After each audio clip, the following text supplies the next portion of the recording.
Life exists to be lived. The earth exists to be explored. But if we gas our world, we cannot live. And if the earth becomes a desert, there's nothing left to explore. That's the writing on one of the 2,500 crosses which this Monday was placed on a meadow in the city Odense in Denmark. Hopefully it works out. Back to the Stone Age. May the future bring us bacteria able to eat garbage. That's a writing on other crosses.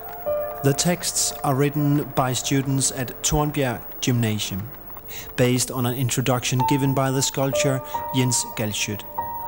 He created the concept of the crosses and asked the students a number of questions concerning their visions, fear and other of their positions on pollution. Jeg synes, det er meget vigtigt, men jeg synes, det er godt, vi tager det. Hvorfor? Så folk kan åbne øjnene og sådan lægge mærke til, at vi er her. Vi tør at sige noget. Jeg synes, korset det er et godt symbol til, at folk lægger mærke til det. Jonas, nu skriver du visioner på dit kors. Hvad er dine visioner for fremtiden? Min vision er, at det vand, vi drikker, det er rent. Og vi ikke, hver gang vi drikker, så vi så har en risiko for at dø af det. Vi kunne stoppe med at forurene jo, men det er ikke særlig indstillet på. Hvorfor er det ikke det? Fordi så skal vi opgive noget. Altså, vi har jo en dejlig hverdag herhjemme. Altså, vi kan bare bruge køleskab og tage noget, men det er ikke alle, der kan det. Så tænker jeg, at det måske være godt, hvis vi kunne lade være med at gøre det. Bare drop bilerne for eksempel. Each of the 500 students at Tornbjerg Gymnasium received 5 crosses on which they could write their personal answers to the following questions. What are your visions for the future? What is your fear regarding the future? Which do you think is the worst source of pollution? How much would you sacrifice for an ecological balance? Altså, man går ikke og tænker over det til hverdag. Men når man så begynder at få læst en masse information ind i hovedet om, hvad der egentlig foregår, og hvad der kan ske og sådan noget, så begynder man at tænke over det. Hvad er det værste problem, du kan tænke på? Det er også mennesker. Det er lidt svært at finde ud af præcis, hvad man skal skrive, også hvis man har en hel masse tanker, så ikke rigtig kan skrive dem ned. Det kan også være det, altså. Hvad er det for nogle tanker, du har? Det er mest om forurening fra biler for eksempel, og også om dyreliv, der bliver udslettet. Ja. Hvad kan du gøre for at gøre det bedre? Det ved jeg ikke. Det er næsten ligegyldigt, hvad man gør, så det er jo ikke godt nok, når der kun er nogen, der gør det. Men ja, det ved jeg ikke. Det er svært. Mener du, at projektet her er med til at gøre noget? Ja, det tror jeg, fordi det må da give lidt respons, når der står 2.500 kors på en eng. The earth becomes a refuse dump. The forest will die. The ozone layer disappears. Mankind will become extinct and the insects will take over. That is what other statesmen say on the 2,500 crosses which Monday morning were set up in the serried ranks on the meadow.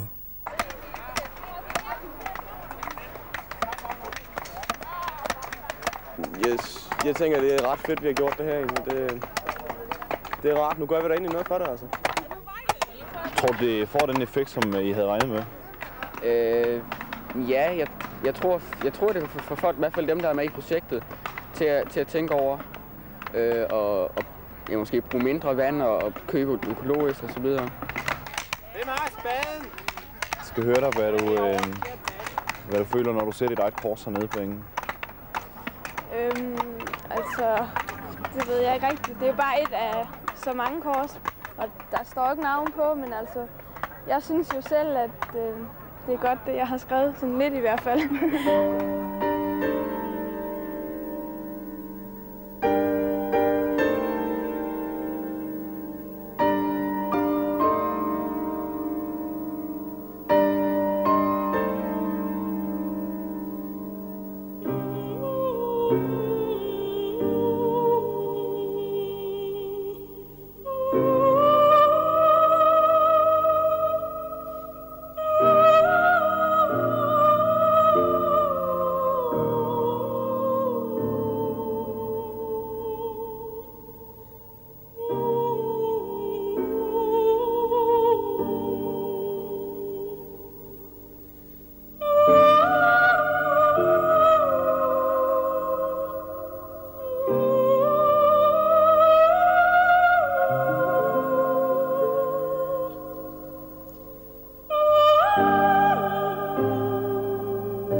following Monday, after placing the crosses, 200 students from Tornbjerg Gymnasium are forming a kind of crusade through the center of Odense to demonstrate that their freedom of expression has been offended by unknown vandalists. They're carrying crosses with their statements about environment and pollution from what has been left over after the vandalism the week before against the art installation.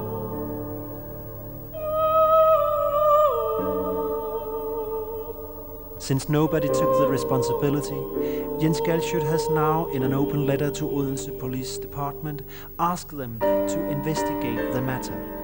Maybe it's a rather drastic request, since the crosses only were supposed to be in the meadow for a short period of time.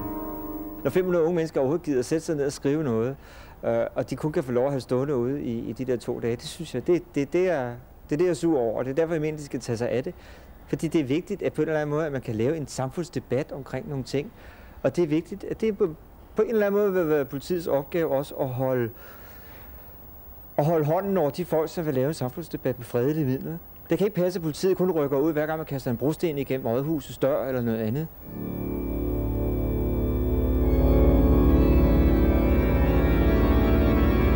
The drama, trouble and discussion that surround Jens Galschiøt is nothing new to the Scottish. His works are often being roughly handled, like here it is My Inner Beast, which in November 1993 only was allowed half an hour placement in the city Odense before it was removed. Det værste, der kan ske ved mine skulpturer, det er, at man bare stiller dem op, og så går folk forbi og siger, gud, hvad er det pænt, og så går de videre. Det får mig så til at fortælle nogle spontane reaktioner, som jeg har fået på de her kors blev fjernet. Folk har sagt, at det er sgu nok ham selv, der har fjernet dem. Ja, men det kunne det også have været, ikke? Det er der kunstnere, der har gjort, hvor de i den grad arrangerer hele forløbet, ikke? Det gør jeg til gengæld aldrig. Jeg lader tilfældighederne spille ind og sige, at der er nok nogen, der reagerer på det her på en eller anden måde. Og man kan sige, at hvis der er ingen, der reagerer overhovedet, hvis folk er fuldstændig bedøvende ligeglade og bare lukker øjnene eller gør ingenting, jamen så har jeg ikke gjort mit arbejde godt nok. Drama and debate often follows Jens Galschiøt's happenings, like here in Copenhagen in 1995, where he placed figures of dead children's bodies all over the city. The figures were removed by the local authorities, who thereby secured extra attention and publicity in Jens Galschiøt's favor. The question is, if he, in collaboration with Tornbjerg Gymnasium, deliberately used the cross as a holy symbol it is to cause discussion and scandal. Nej, jeg sidder og tænker på for enden, hvis jeg skal lave noget for forurening, så skal jeg lave noget om en kommende katastrofe. Og hvordan den slags ting opstår, det ved jeg ikke, men det er min fornemmelse for forurening. Det er, at vi et eller andet sted nærmer os en katastrofal tilstand. Og så har jeg tænkt, hvad kan symbolisere en kommende katastrofe? For mig, der består katastrofer i mennesker, der dør, og verdenskrige og den slags ting. Og det var derfor, jeg så kom til at tænke på symbolet for verdenskrigene. Men det er en efterrationalisering. Når jeg får sådan en opgave, eller sidder og tænker på, at jeg vil lave noget, så har jeg bare en idé, så, så kobler jeg alt muligt andet på den bagefter. Men jeg har ikke siddet og planlagt, at folk skulle blive forarvet. Tværtimod arbejder jeg sådan set tit på, at folk ikke skal blive forarvet, fordi forarvelsen som sådan ikke er interessant. Det, der kan være interessant, det kan være, at man mener, at det er et for kraftigt symbol, men mener måske slet ikke, at vores forureningsproblem er så stort, så det kan, at man kan forsvare, at man bruger så kraftige midler. Det er en interessant diskussion, synes jeg ikke. The field of crosses was meant to be a proclamation on pollution and other environmental problems. But to those who were not directly involved in forming and discussing the statements on the crosses, the discussion is now mostly about vandalism and whether it is decent or not to use or abuse the crosses as a symbol, and less about pollution and environmental problems. Jeg synes, det er udmærket, at tingene udvikler sig i en eller anden retning. Jeg synes, det er udmærket, at tingene... Jeg skal ikke nødvendigvis have styr på alting. Så for mig er det udmærket, at tingene arbejder videre på deres måde. Man kan sige, at der var 110 kors, der blev brugt i Otterup forleden dag til at markere noget helt andet, nemlig at en spritbilist havde slået 2 unge mennesker ihjel ved at køre ind i en gruppe unge mennesker, fordi han kører for stærkt gennem Otterup.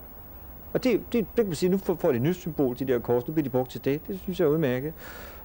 Jeg tror, at forureningsdebatten, eller den kommer til at dreje sig om forurening igen et eller andet sted.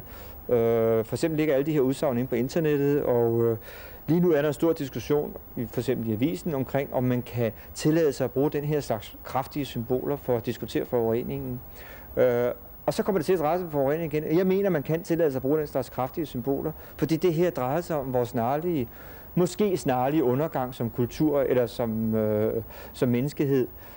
Hvis alle de videnskabsmænd, vi har ansat, bare har en lille smule ret, så går vi direkte imod en økologisk katastrofe som lemminger.